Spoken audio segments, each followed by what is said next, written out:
What happens when you take 20,000 players and stick them all in a small Minecraft world where mystical and mysterious things happen on a daily basis?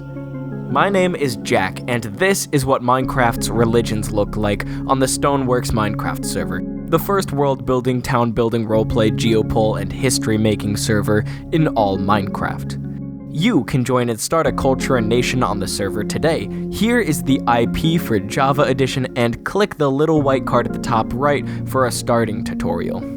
As someone who's studying history and religion in college, I think it's fascinating to see all the cosmologies, rituals, rules, gods, symbols, and stories that players come up with. They follow many patterns of real religions, but at the same time they exist in a totally unique Minecraft setting. The point of the Stoneworks server is world building, and religion is a place where stories, politics, and culture all come together, so it really is the backbone and, in my opinion, one of the most respectable parts of the server. So let's look at some of the most successful and unique religions that Minecraft has to offer. First, let's travel to the land of the modern Aldavir Empire. Sakrelism. The uncreated one Sakrilith banished to the darkness and ignited light to create the sun, stars, and earth, and from earth with water he created life. Eventually, darkness came to corrupt humanity, and the people despised Sakrilith, their creator, and he left them so his presence would not make them suffer. But he promised he would return and have the darkness of mankind finally banished. So he left, but would continue to watch over them during the day. In the coming period, Sakrilith sent 4 prophets that would guide those who still remembered him, establishing the early Sakrilith canon, and in the city of Azathavir, building the central temple called the Sanctum of the Judge. The temple contains the eternal fire, an important symbol to Sakrilists, representing the god's uncreated light. Their other symbols are the tree, how deeply rooted faith in Sakrilith in existence and life is, and the moon, which is Sakrilith's protection even when he is not present. At a much later date, during a religious festival in Azathavir, the Sanctum of the Judge was attacked by player Cerberus22 and a bunch of heathen bandits! After some fighting, they were pushed out and killed by the worshippers in the city, but as they returned to the temple, they saw the eternal fire was extinguished before their very eyes. The players there prayed, and they felt Sakrilith among them. In his fervor, the leader here, player The Last Sven, started levitating. Sakrilith gifted him gold and leather for wealth and protection, and then sent him through the roof to ascend into the daytime skies. After a while, the last Sven returned from the heavens and appeared on the ground of the temple. The people prayed more for the eternal flame to return, so Sakrilith built a bedrock pillar in its place. In front of everyone there, the pillar shot up into the sky and then burst into fire and lava. After this, the last Sven took the title of Prophet Descendant and revived the faith through what he learned in his journey through the heavens. Sakrelism thus spread far throughout Rathnir, and Azathavir became a holy city to many peoples. Later, as it turned out, the Sakrilists would find a similar faith growing in neighboring Yimu Audal. The Theosists, as they're called, essentially worshipped the same god and 4 prophets, but they developed differently. So for a brief time, Sakrelism and Theosism merged, but I think they've kind of split apart again recently. We'll update if anything happens. Oh, while you're here, look below and like this video. For no reason. You have no reason to do this except that it would bring me joy, so thank you. Namaste. Okay, let's move on to an ancient cult that operates in the shadows. Abyss Mysticism is a secretive mystery cult that was prominent in the early days of Rathnir, when the Valdreach Imperial Republic was dominant. This group of mystics had a lot of influence in VIR's politics and world affairs, but since they're still rumored to operate, I can't reveal too much about it to you. Who knows, maybe I'm a part of it. What is known is that there is an order of Abyss mystics who inherited occultic divination arts from even older religions of the area. One form of this is scrying, using obsidian tablets that were found in a glacier.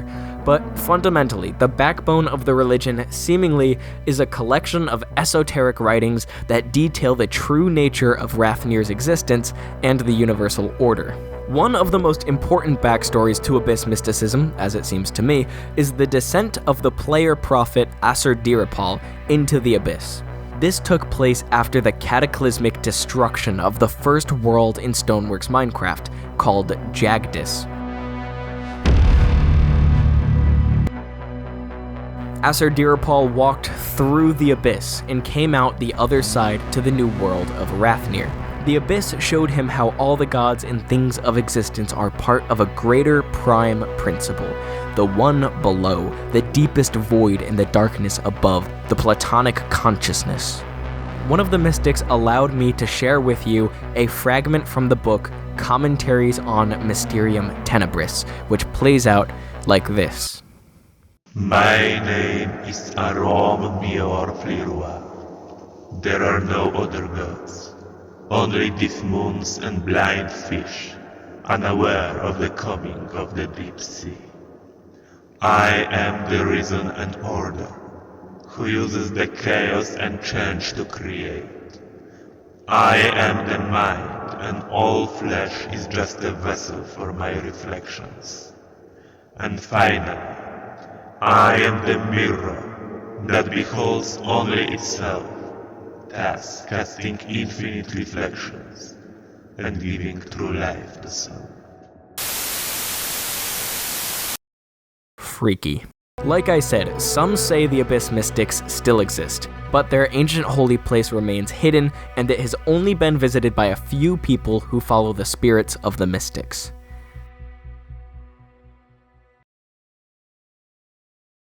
Here, I'm going to be making another video that explains how to make your own religion in Minecraft. If that's gone out already, you can click it on the top right here.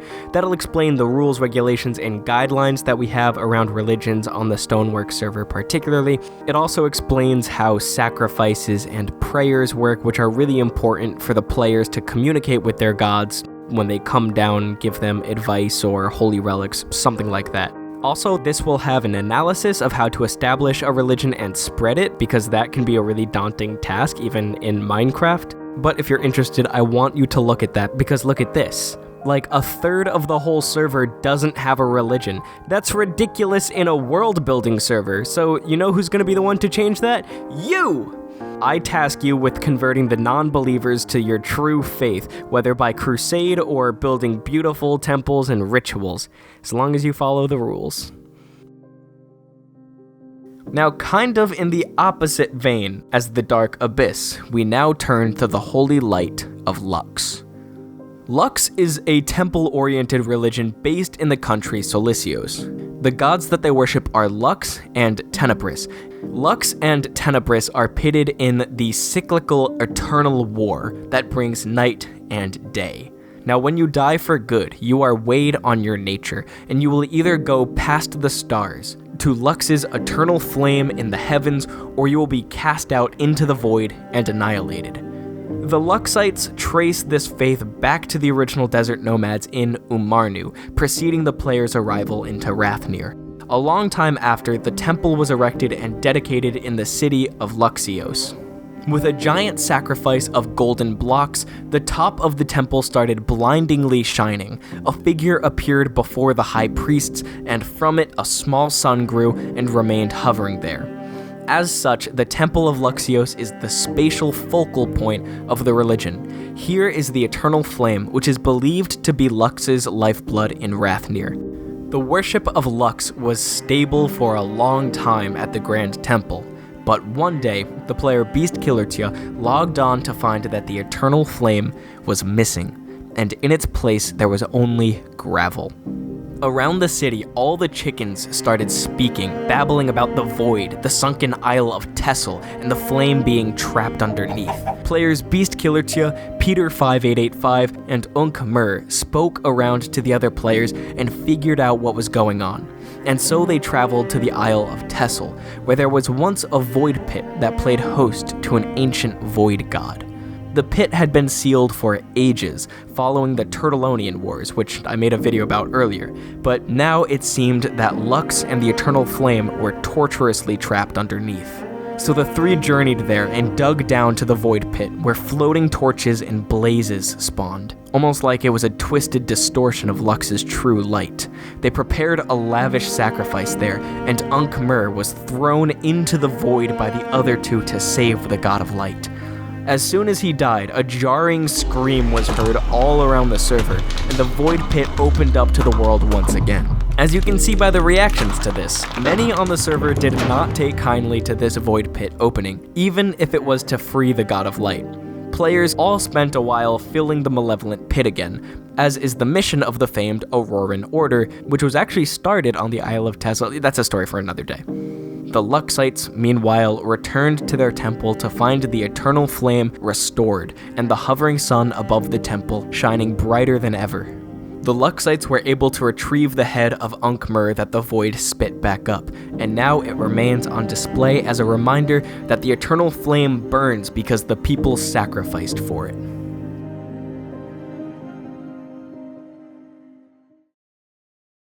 Garfield.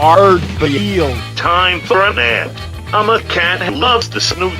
Garfield plays cat. Garfism.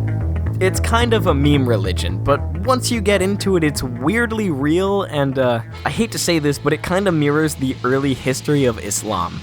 There was a group in the nation of Serafini that moved to an old Acratian fort across the border. There at the outskirts of their town, Greenstem, in front of a group of players, a giant striped pillar appeared, and on fire at the top there was an item, a pie with power 10 called Arbuckle's Lasagna.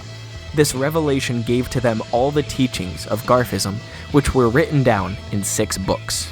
The Garfists soon after came into conflict with the Acratians, whose territory they settled in. The Acratians did not appreciate this new group and their heretical views, so they attacked the holy place of Greenstem, and the Garfists fled to the north, to the Sterling Crownlands, and to Bardonia. There was some persecution of Garfists in Acratia, and a little bit in these new lands, but the leadership was most settled in Bardonia. This is why this period has social unrest and this kind of Garfield propaganda, based orange and black stripe pilled. But when a brutal, drawn-out war broke out between Acratia and the neighboring country of Lathe, the Garfists would come back in full force, and they'd attack Acratian Greenstem with their allies, taking the city back and consecrating the holy site, killing 12 Acratians with no losses. You're going into orbit, you stupid mob. This is literally like the story of Muhammad being pushed out of Mecca and returning with an army and God at his back. You know, except it's fucking stupid. I love it, goddammit. According to the Arbiter and Bishops of Garf's will, when you die, you reincarnate until you become worthy of ascending to the Eternal Sunday. Garfism has died down a bit due to stigma and persecution around the faith. There's been some toxicity, killings, and reacting to Garfist Discord messages with the clown emoji. That's what persecution amounts to in Minecraft. But some of the most common religion books in Rafnir are Garfist, so you tell me. People often ask me, Stony, what is your religion in-game? This is the face of Gonf. He is essentially Jesus here. I plan on making an extensive video covering how he saved this server during its very first week, the battles, miracles, betrayal, and written testaments that created the dormant religion of Gonfism. But for now, know his face. The anglerfish face of Minecraft Jesus. In Rafnir's sister world to the east, Eldam, we find the Zabtranian Pantheon. 2 players called Lion Leon 9 and Pibinal set out in search for a home. At the top of a mountain, the goddess Ofelia appeared above, and she showed them the promised land of Cardivia, a place of roses where they would prosper and be protected. The 2 players journeyed through caves, on oceans, and over mountains until they reached Cardivia, where the first thing they built was the church. The next day, the god Co manifested, and he spoke to them, his voice coming through a common sign. He erected 3 pillars of glowstone to mark the god's presence in Cardivia.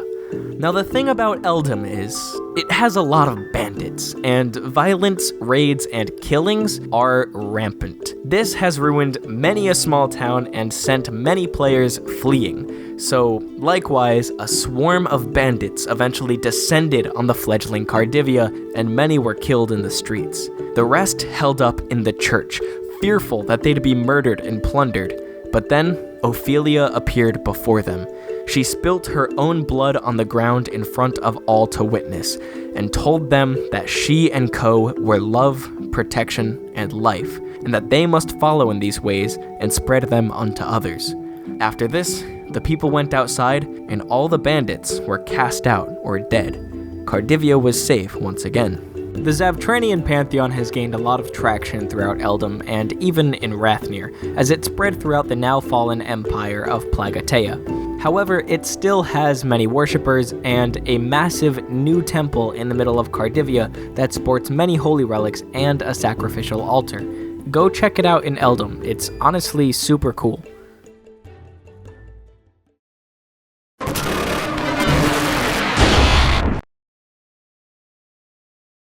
Now let's return to another religion of darkness. Noxism. After the destruction of the first world, Jagdis, a mass migration took place to the new world of Rathnir. On the first night that Rathnir experienced, one player from the old world, named Darkblade T2, organized that the entire server should sleep. In Minecraft, sleeping is normal to skip night to avoid monsters and thunderstorms, but on a server that at the time had 30 to 40 people in it, this was a crazy feat of coming together in cooperation. Out of this grew a tight group that gathered together, who would try to get the entire server to sleep in order to skip Rathnir's day-long reigns. They would call themselves Sleep Gang, and they set out to the north of Rathnir to establish a home for themselves. As they were traveling in a strip of land called Helmia, they stumbled across something that I imagine must have been astounding and shocking. There in the New World was an already built, ruined temple of an old god of the night. The Sleep Gang entered it, and they learned about the ancient Noxists, and it would be here that they'd found the city of Sovdal and bring back the old native religion. The Noxists of Sovdal would become one of the preeminent forces in the north of Rathnir, founding the kingdom of Noxnor. Altogether, they would lead the server in sleeping about 5 times, even as Rathnir grew more and more populated.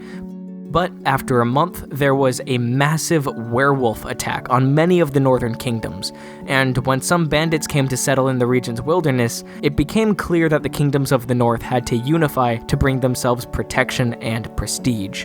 And so, the kings of the north met in Sovdal, and here they founded the Silver Coalition, being named after the glow of the moon and the glint of the silver werewolf hunting weapons. With Noxnor being the heartland of the coalition, Noxism took a prominent place as a world religion. Now, the religion worships 6 primary gods. The main figure is Afton, bringer of the night. In the early days of creation, it's said that he defeated the sun to make the moon and the night supreme. The ancient Noxists would burn incense and say nightly prayers to the god, whereas the new Noxists would make flint effigies of him in Sovdal's festivals. Afton protects all who sleep, and he spawns the creatures of darkness to put everybody in bed. So he is wrathful, but if you follow his teachings and sleep well, he will be good to you. There is also Luna, the night sky moon goddess, Shinto, the dream world god, Baldemar, bringer of dreams, and Rorys, war and protection goddess. The last god is Auron, the sun god that was defeated by Afton. He was adopted into Afton's family while being quite the outcast, as the god of sun, clouds, fire, crops, and sunflowers, you'd might expect it. Over time in Noxnor, there grew an isolated faction of sun god worshippers, and after a brief conflict, they were expelled to the undeveloped lands of northern Bardonia. It is here that the city and state of Aron's Peak was founded, which nowadays lives as one of the monuments to Bardonia's historical power and prestige. Now, the days of Noxnor, the Silver Coalition, and the Sterling Crown lands are all far past, but there are still a couple of holdouts of the Noxist faith, mainly the founding players who still happen to be active.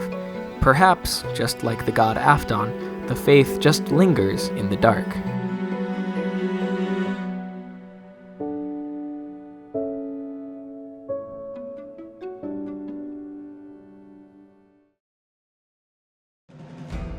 Next, let's go to a place I've wanted to talk about for a long time. If you travel to the far reaches of the west, to the lands of the Aurlanor Velande and Ryzan, you may encounter the fanatical worshippers of Twin Dragon. The universe is held in balance by the harmony of all things, light and dark. This harmony forms the natural order, which must be obeyed lest the universe fall out of balance and existence itself be threatened. The forces of this harmony are carried out by the guardian dragon gods, Sen and Lin, who circle the worlds of Stoneworks Minecraft, keeping balance and defending the life force of all players. From the greater heavens realm that's called the Veil, several beings would descend to the world, called Celestial Matrons, which were tasked with bringing harmony and balance to the world of players. They would do this by establishing their own empires, but some Celestial Matrons failed worse than others in bringing harmony. A true Celestial Matron ushers in the Veil Mandate, the process of bringing balance to a decaying empire or state, and they ensure that all beings are living in accordance with the harmonious flow of the universe against the temptations of the discord-driven wraiths. The true Celestial Matron on Rathnir is believed by the Twin Dragon worshippers to be the Velereth of the Velande player Coffee Cubus, aka Sarariel Lelia Irkala. I had to say that 20 times to get that right.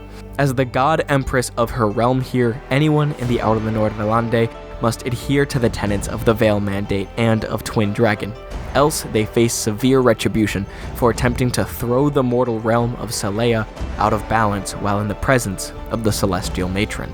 If you wish to pay tribute to the Celestial Matron or worship Sen and Lin, you can travel to the holy city of Lumar. Here lays the Imperial Palace, the Museum of Divine Artifacts, and the central temple where the Celestial Matron preaches. I really love this one because it's a great instance of religion embedding itself in the world of the national politics and culture of the Outer North Velande. For this reason, I encourage you all, if you're in the Velande, seek balance and keep close to you prayers to Sen and Lin.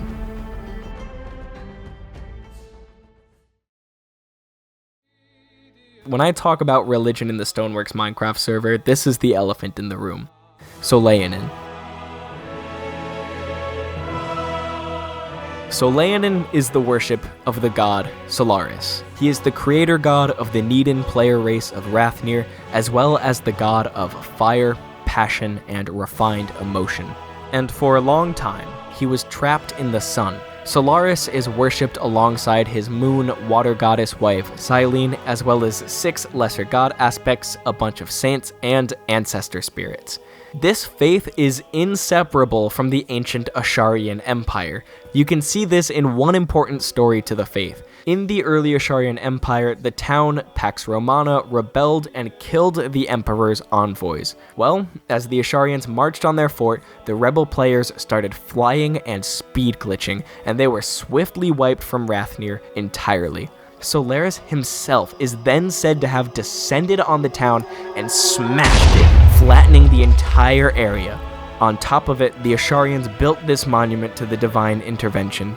Now, a town or nation could convert to Soleannen to earn the sympathy or protection of the Asharian Empire. And since this was the largest empire on the entire server, or even in Minecraft history probably, the faith spread far and wide in response to various threats. This map shows where Soleannen is documented as having existed at one time or another. The faith is so huge that about 20% of the religious players on Rathnir belong to the church in some way or another. In order to devote yourself to Solaris and Soleannen, you have to be baptized in waters that flow eastward. Now, I called this a church. That's because the Orthodox view, called Erhlinen, I think I'm pronouncing that right, has a strict hierarchy. The emperor is the spiritual leader of the church, and under him exists a system of cardinals, priests, and mystics that uphold the faith to everyday players. There are 3 levels of involvement with Soleannen, ranging from regular everyday followers of the big gods to the elite circle consisting only of the mystic emperors, where they know the real secrets of Rathnir. Only those who know the deep lore truly know the character and tradition of Asharia and Soleannen.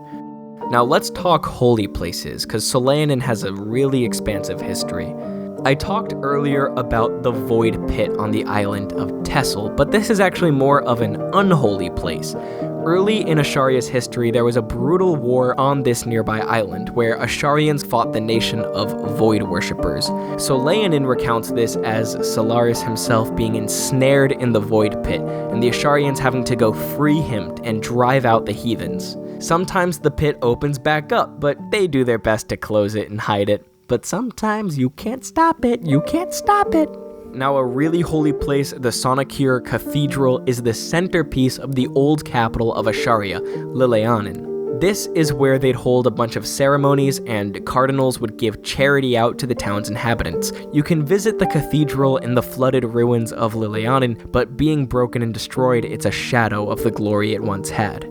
Going really to the west of Rathnir, there was a town called Jerusalem. Yeah, it's exactly what it sounds like. But this is where Solaris himself appeared to the past emperor Zika Ost and a monk, the current emperor King Zelorm. This was at the site of something like an obsidian Kaaba in the town center, which they then moved to the temple of Il Kabuli in present-day Yimmu Audal. It soon after turned to bedrock and performed many miracles.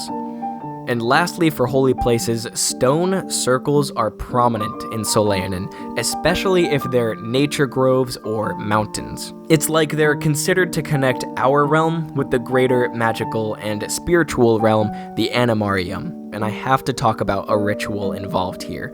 At one big Stonehenge in Asharia's heartland, on this past January 31st, the most dedicated souls of the Asharian Empire gathered and performed a ritual sacrifice, a sacrifice of themselves. They communally recited a poem and jumped into a pit of fire, supposedly ascending to their afterlife, the Luminarium. This was called the Asharian Ascension. This sacrifice was so monumental, the head of the Asharian Empire was cut off, and the whole thing immediately collapsed. The Eastern Ocean's sea levels rose, destroying the capital of Lilleanen and sinking the island of Tessel to finally defeat the Void God in cosmic battle.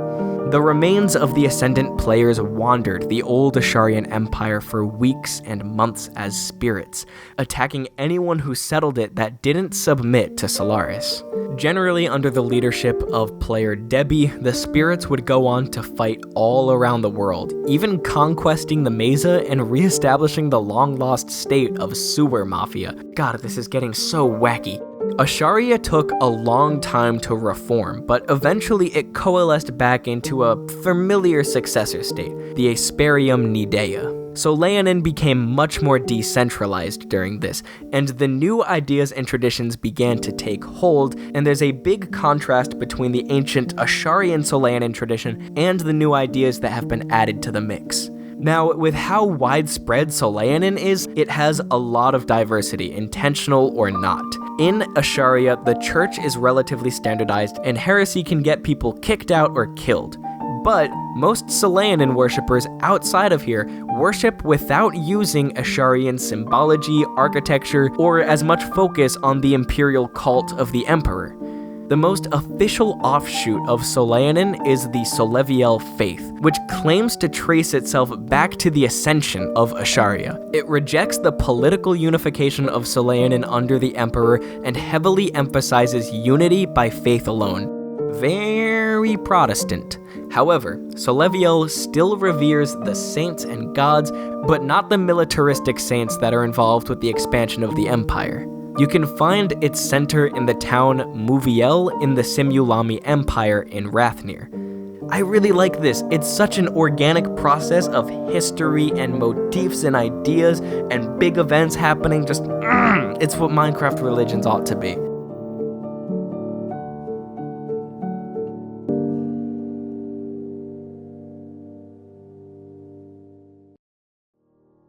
thank you for watching. Like I said, you can join this server literally right now with this IP address, play.stoneworks.gg, and I will be making another video on how to make religions in Minecraft, so stay tuned, like and subscribe, comment, whatever you want to do. I just want to shout out my awesome patrons who are able to make this kind of thing possible: Rift Ranger, XIV, Alex Mitchell, Tyler Hartley, Kenny Vetter, Chance Morrison, Sam Welch, Tyler Simpson, Bago Fettuccine, Ben McFarlane, Ben Snow, Joseph Averin, Rowan DeWitt, Travis, William Price, Ian Openshaw, RC, Ace, and Reaper's Mercy. It's so good to have you guys. We have a little community of extra content. It's dope, and I hope you enjoy it and that it's worth it.